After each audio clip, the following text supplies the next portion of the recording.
9 بجے women police station گیا.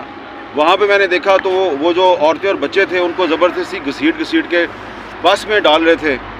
اور وہاں پر ایک پولیس افسر تھا اشفاق وڑائچ, وہ ٹھڈے مارا تھا خواتین کو. تو میں نے جب اس کو روکا اور میں نے اس کی فلم بنانی کی شروع کی تو اس نے میرا فون مجھ سے چھیننے کی کوشش کی.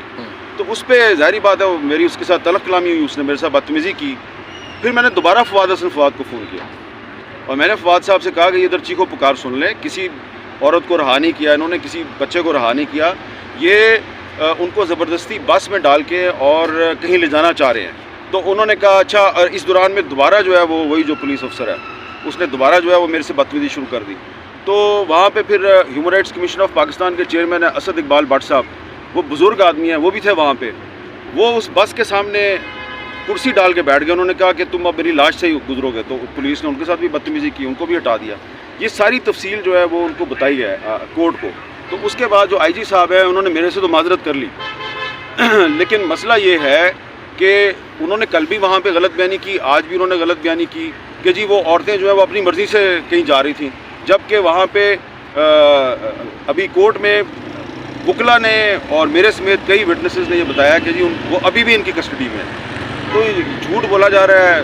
اور پاکستان کے کیپٹل اسلام آباد میں اگر بلوچستان کی خواتین اور بچے جو ہیں وہ فیڈریشن کے ساتھ امید لگا کے آئے ہیں کہ ہمیں انصاف ملے گا, تو فیڈریشن نے کیا کیا ہے کہ ان کو ڈپورٹ کر دیا ہے.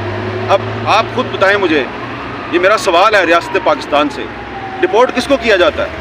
ڈپورٹ اس کو کیا جاتا ہے جو کہ انلیگل امیگرینٹ ہوتا ہے, جو آپ کے ملک میں بغیر ویزے کے غیر قانونی طریقے سے آپ کے ملک میں گھس جاتا ہے. تو آپ نے کہا جی افغان مہاجرین جو ہیں وہ انلیگلی یہاں پہ رہ رہے ہیں, ہم ان کو ڈپورٹ کرتے ہیں.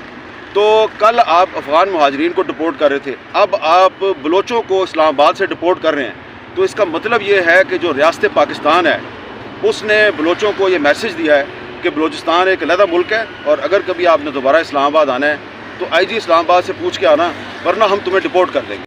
جس کو آپ نے ڈرایا وہ کھڑا ہے, اس نے پتھر اٹھایا, اس نے اپنی آواز بلند کی ہے. یہ ہماری کامیابی ہے. ہم نے صرف اور صرف ان کو تکلیفیں اپنی بیان کی, اور وہ تکلیف ہماری پکار میں وہ آ کر ہمارے ساتھ آ گئے. اب تمہیں سمجھ آ جائے گا کہ ہم کتنے مضبوط ہیں. آپ سب نے ہمارے ساتھ تکلیفیں جھیلی.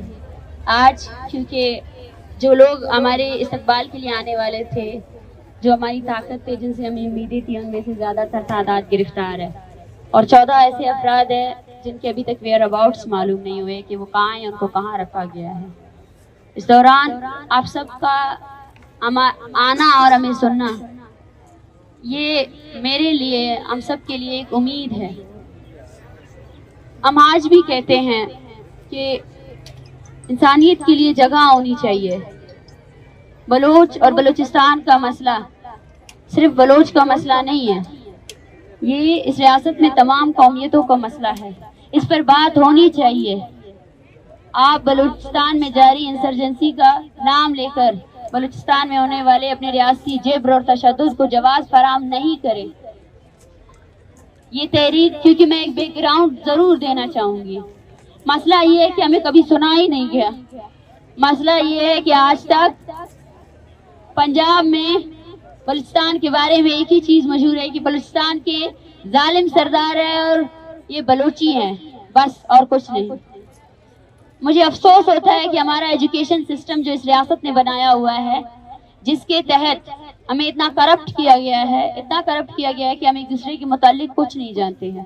ہمارے اندر سیاسی شعور بیداری ہے ہی نہیں.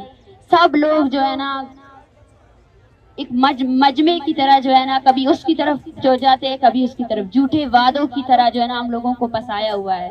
لیکن بلوچستان وہ سرزمین ہے جہاں پہ ہمیشہ سے حقیقی بنیادی سیاست ہوئی ہے. 1 یونٹ کو توڑنے کی سیاست بلوچستان کی سرزمین سے ہوئی.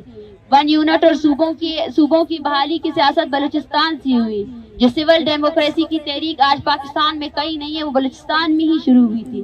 لیکن بلوچ نے اس وقت جان لیا تھا کہ جب تک یہاں کے ادارے اختیاردار نہیں ہوں گے, جب تک وہ اختیار نہیں رکھیں گے کہ انسانی حقوق کی پامالیوں پر ان کو جواب دے سکے, تب تک حل نہیں ہو سکتا. وہ رویہ جو ریاست